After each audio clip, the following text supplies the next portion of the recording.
Days after heading to the polls, tens of thousands of Malaysians rallied against alleged vote fraud in the Sunday election. The opposition leader Anwar Ibrahim called the gathering to draw attention to claims of widespread corruption in the vote. Well, Liz Nieslos joins us now on the line from Singapore with more on this. Liz, you covered the election at the weekend.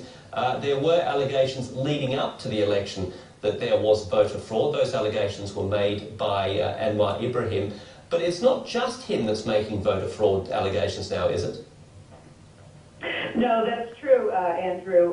The movement for clean and fair elections in Malaysia, this is an independent organization co-run by a very well-respected lawyer in Malaysia called Bersih, has been monitoring, taking reports on electoral fraud, and several days even, Andrew, before the election, I asked what the co-chair is going to be a fair election, and the answer was we can already say this will not be.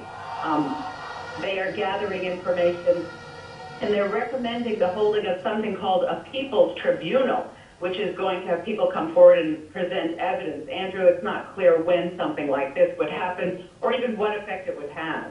Andrew? While you're speaking, Liz, we're looking at the rally from yesterday in Kuala Lumpur. Anwar Ibrahim addressing what's been described as tens of thousands of supporters about the voter fraud issue. As he rallies his people on the streets or in the capital, what is the government saying? Well, and by the way, Andrew, some supporters, obviously, in a well-established news site that is critical of the government, says there were 120,000 people. Hard to exactly corroborate that, but it certainly did seem like large crowds.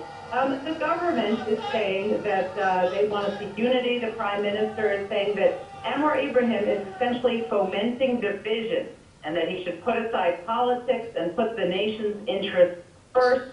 They are denying claims of fraud. They're saying it was a clean election. And in fact, and the Election Commission, which is a government-backed organization, says it was a fair election.